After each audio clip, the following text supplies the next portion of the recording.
सेहत खराब हो गई, डिग्री करी है, काम ही पे नहीं जा पा रहा, कोई पता नहीं। You don't know. एक सज्जन, बड़ा उनको मन था कि मेरा मकान छोटा, मैं बड़ा बनाऊं, बड़ा जब बनूं तो फिर आप आइए उसमें। मैं चलो ठीक है। आज जब देखिए संजोग, जब मकान बन गया उस थोड़े समय पहले हार्ट अटैक से मर गए।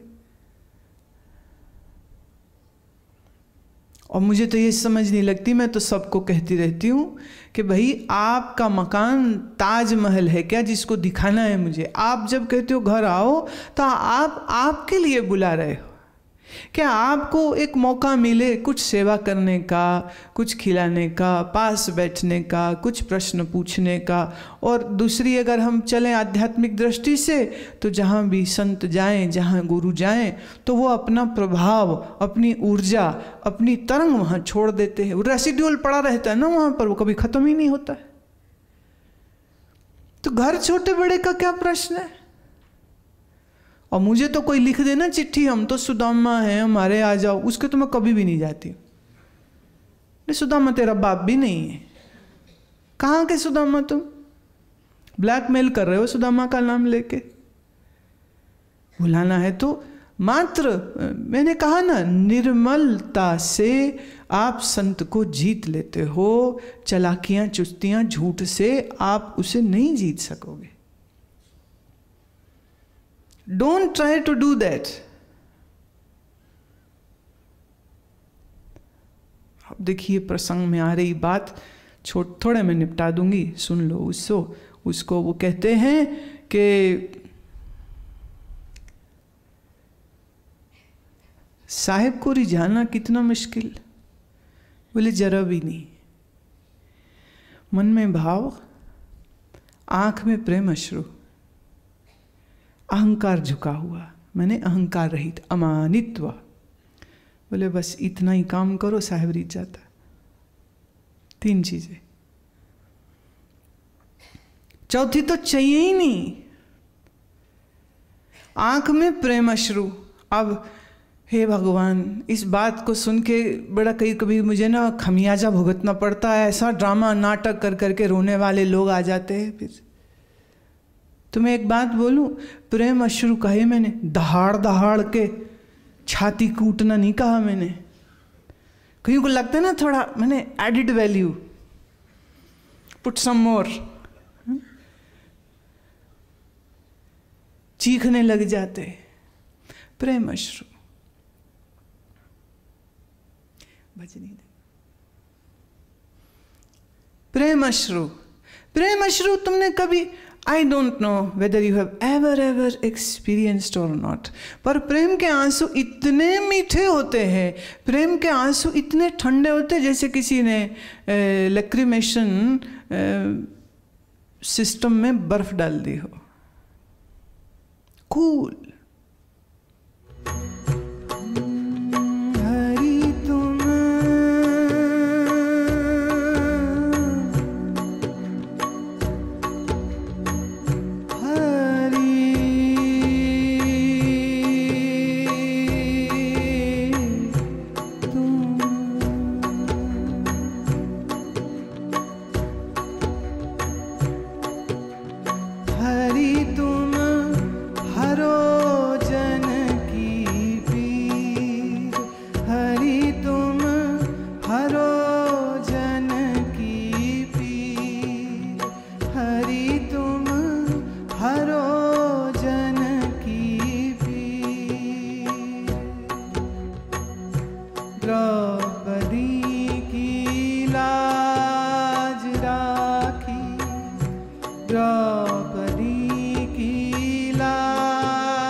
हरि तुम हरो जन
हरि तुम हरो जन की पीर। द्रौपदी की लाज राखी, द्रौपदी की लाज राखी, तुरत बढ़ायो चीर। हरि तुम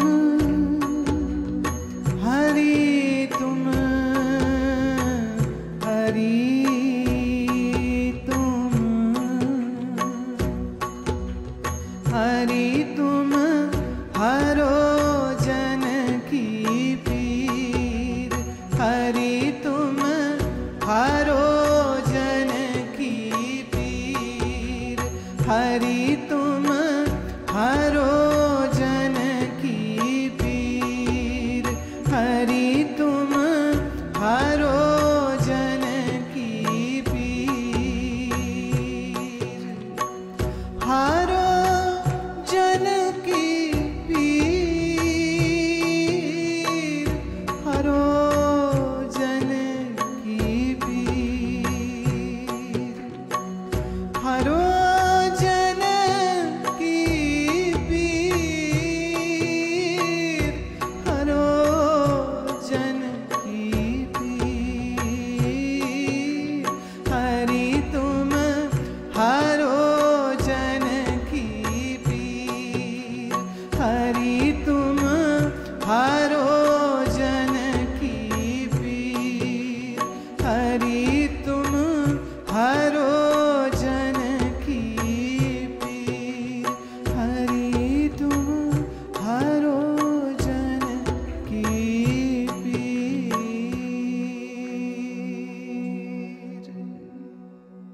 प्रेम का भाव रखिए, हृदय में निर्मलता रखिए।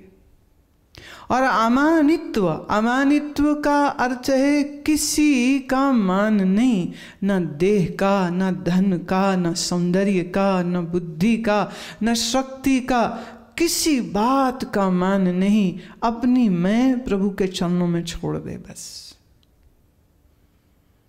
ऐसा अमानी हुआ भक्त प्रभु को सर्वप्रिय होता। ऐसा अमानी भक्त के लिए प्रभु सब कुछ उसके लिए ही कर, अरे सारी सृष्टि उसके लिए है। साधना से, साधना की इस अग्नि में तुम अपने आप को जितना तपाते हो तो आपके अंदर इतनी शक्ति जागृत हो जाएगी कि आप जिसे याद करोगे ना वही सामने आ जाएगा। आप जिसको याद करोगे, अर्थात आप शिव मंत्र कर रहे हैं, मन में निर्मलता है, ये जितने गुण मैंने कहे ये सर्व गुण आ जावें तो इधर आप शिव मंत्र करने लगे, मन मंत्र रूप हो जाएगा। और मन मंत्र रूप हो गया तो यही मंत्र दृष्ट हो जाएगा। और अगर आपके अंदर चित्त में ऐसी इच्छा है कि भोलेनाथ का दर्शन हो तो वो भी हो जाएगा, वो सामने तुम्हारे मन में उपजेगा। वो कहीं बाहर थोड़े न है। बाहर जाओगे तो पेड़ पत्थर चट्टानें मिलती तीर्थों पर, महादेव नहीं मिल जाएंगे। अच्छा है, एक स्थिति अच्छी होती, मंदिर जाना, स्थानों को देखना, जिन गुफाओं में वो कभी बैठे उन गुफाओं में जाना, उन्हें देखना, अच्छी बात होती। पर एक बार देखो फिर छोड़ दो, फिर अपने अंदर ढूंढो उसको। अपने मन में जागृत करो उसको। इसे साधना कहते। ये बार बार बार बार भटकते रहना, भटकते रहना, भटकते रहना। देखिए बाहर तीर्थ जाना तपस्या होती थी, आज कार में बैठे मंदिर के द्वार पर पहुंच गए, हेलीकॉप्टर में बैठ गए, सीधे गुफा में पहुंच गए, नो मोर तपस्या।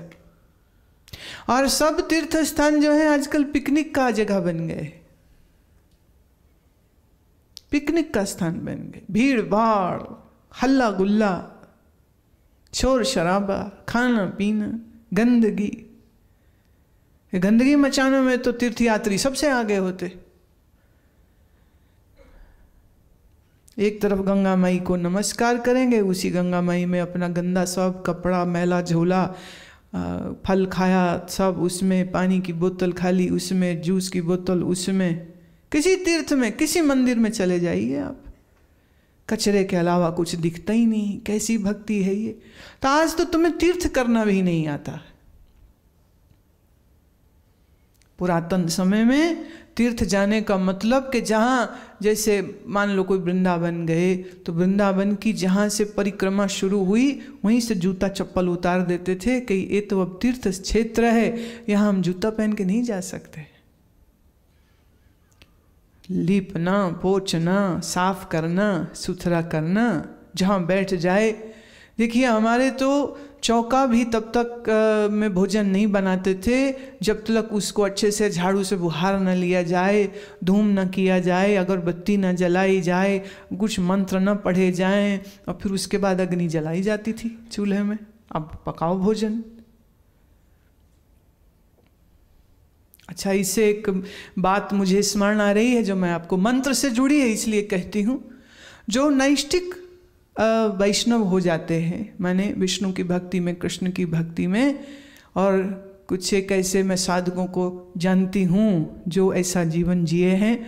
और वो क्या होता था कि सुबह जैसे उठे, आरती करी, फिर भजन में बैठ गए, मंत्र किया, और फिर जब उठे थोड़ा दूध, थोड़ा फल खाया, या थोड़ा कुछ सूखा, ज़्यादा लंबा चौड़ा नाश्ता नहीं, कुछ भी सूखा जो है वो ले लिया नाश्ता, दूध या चाय पी ली। और उसके बाद वो क्या करते, वो चावल का डब्बा खोला, दाल का डब्बा खोला, इधर एक थाली रख ली, एक दाना चावल का उठाया, एक महामंत्र ये थाली में डाला, एक चावल का दाना उठाया, एक महामंत्र, हरे राम राम राम हरे हरे, हरे कृष्ण कृष्ण कृष्ण हरे हरे डाल, फिर हरे राम राम राम हरे हरे, हरे कृष्ण कृष्ण कृष्ण हरे हरे। तो जितने चावल के दाने मंत्र किए, जितने दाल के दानों पर मंत्र किया, बस उतना ही भोजन पकाएंगे और उसी को खाएंगे।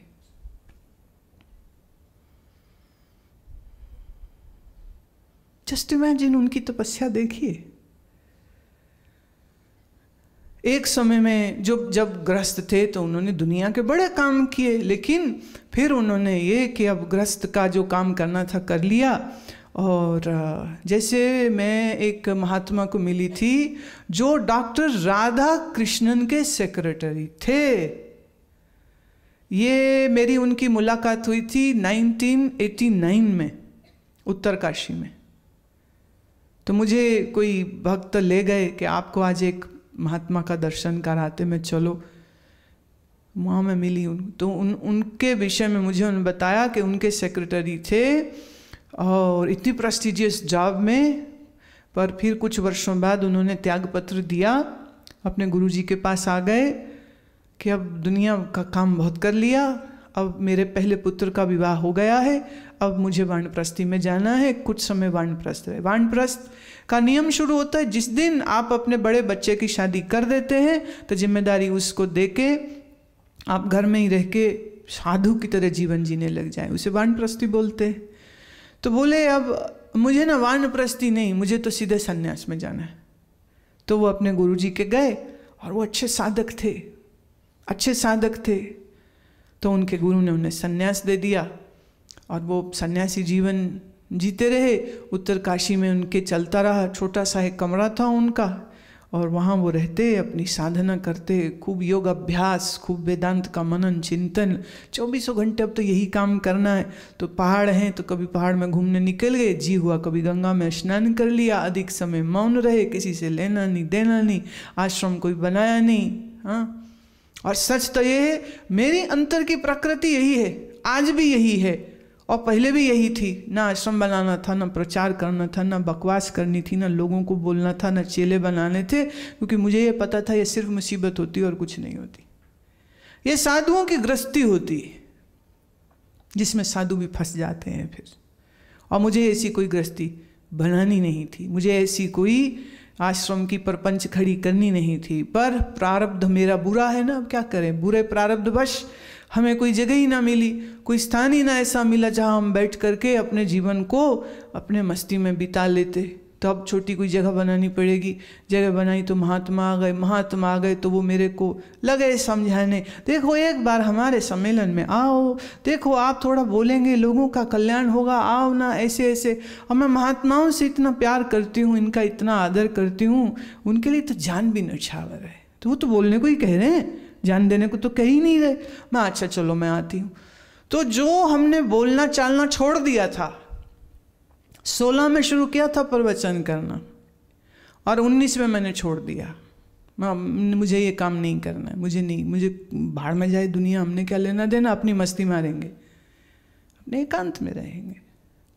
परंतु 23 वर्ष की आयु से फिर शुरू करा दिया उन्होंने। अब घूमो घूमो घूमो घूमो, जाओ यहाँ जाओ वहाँ जाओ, यहाँ जाओ वहाँ जाओ, बोलो बोलो बोलो। लोग आने लगे, जगह छोटी पड़ गई, ऋषिकेश की कुटिया छोटी हो गया, अब बड़ी जगह चाहिए, तो अब बड़ी तो ये हो गया, ये आश्रम हो गया।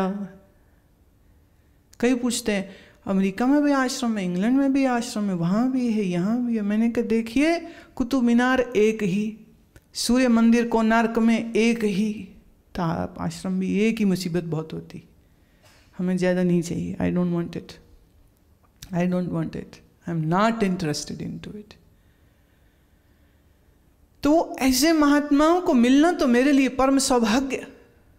तो महात्मा का जीवन देखा, इतना कुछ उन्होंने career wise, he had the best job, very prestigious job. पर संसार सुख दे सकता है, आनंद नहीं। संसार बंधन देता है, मोक्ष नहीं। संसार अज्ञान देता है, ज्ञान नहीं। संसार अविद्या बढ़ाता है, विद्या नहीं। तो तुम्हें क्या चाहिए वो करो, तो जो चाहिए उस मार्ग पे चलो। अब जब जिस मार्ग पे तुम चलने लग जाओ, उस पे उन्नत होने लग जाओ, तो शनै शनै शनै शनै, शनै अर्थात धीरे धीरे धीरे, gradually you begin to become a beautiful individual, a beautiful specimen of a human being. तेजस्वी बनो। मन के कमजोरियों में पड़े रहना अच्छी बात नहीं है। हमारा कुछ हो नहीं सकता, हमारा कुछ हो नहीं सकता, ऐसी सेल्फ नेगेटिव पेसिमिस्टिक विचारधारा को त्यागिए, तोड़िए, छोड़िए उसको। अपना उद्धार अगर तुम नहीं करोगे तो कोई कैसे कर सकता है। सही है, मंत्र का विषय तो इतना महत्वपूर्ण इसीलिए हो गया क्योंकि मंत्र वो टूल है जिससे आप अपनी बॉडी केमिस्ट्री बदलते हैं, जिससे आप अपने ब्रेन के लेफ्ट एंड राइट हेमिस्फीयर की बैलेंसिंग करते हैं।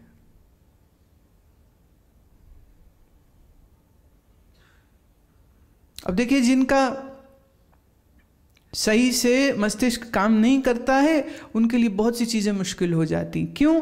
जैसे किसी की बाँह कमज़ोर हो तो वो ज़्यादा वजन नहीं उठा सकेगा, हैं? टांग में कमजोरी हो तो ज़्यादा दौड़ नहीं सकेगा। ऐसे ही जब भी आपके मस्तिष्क में कमजोरियाँ होती हैं तो पर्टिकुलर हेमिस्फीयर से रिलेटेड जो एक्टिविटीज़ हैं वो करनी मुश्किल हो जाएंगी।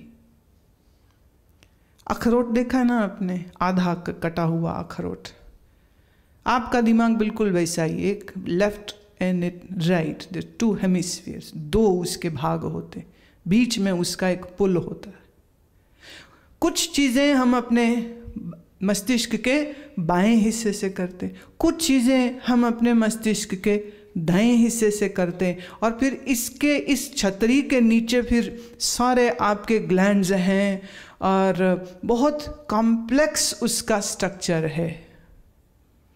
मंत्र आपके राइट एंड लेफ्ट हेमिस्फीयर में बैलेंसिंग करता है। आपकी विजुअलाइजेशन अच्छी नहीं होती। कितने लोग हैं जिनको योग निद्रा करते समय में जब मानस दर्शन करना होता है तो कुछ भी नहीं दिखता? हाथ खड़ा करिए।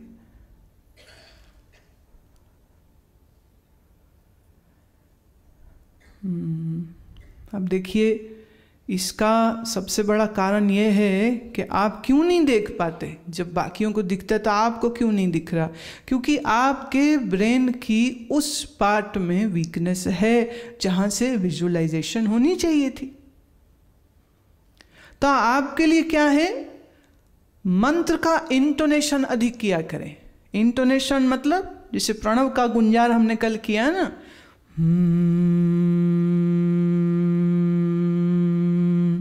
करते समय पर ध्यान यहां भ्रू मध्य में रखिए। मंत्र का इंटोनेशन,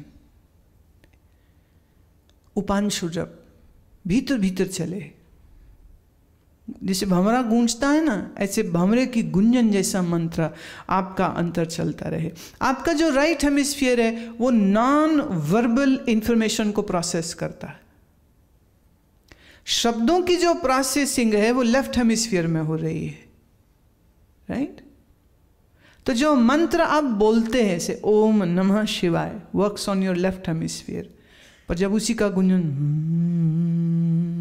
राइट हेमिस्फीयर। विजुअलाइजेशन नहीं हो रही, इंटोनेशन करिए मंत्र की अधिक, थोड़ा ऐसे समझिए। एक्यूपंक्चर में दर्द हो रही है, at exact right point acupuncturist उस जगह पर नीडल लगाता है। नीडल क्या करती है? जो इलेक्ट्रिसिटी, द बायो इलेक्ट्रिक जो फ्लो है, जिसमें अवरोध है, ऑब्स्ट्रक्शन है, वो नीडल के लगने पर वो ऑब्स्ट्रक्शन दूर हो जाती है, पीड़ा चली जाती। It's a fantastic results in acupuncture. और उसकी जो ज्ञान है वो सही होनी चाहिए, करने वाला समझदार अनुभवी हो, तो लिगामेंट टेयर हो, फ्रैक्चर हो, इंसोम्निया हो, माइंड रिलेटेड डिजीज हो, हार्मोनल डिजीज हो, कुछ भी तकलीफ है, व्हाट डज इट डू? वो जो इलेक्ट्रिक करंट बहना चाहिए था वो नहीं बह रहा, उसने उसको ठीक किया। तो किसी किसी चीज में 1 सिटिंग, किसी में 2, किसी में 3, किसी में 7 सिटिंग, डन।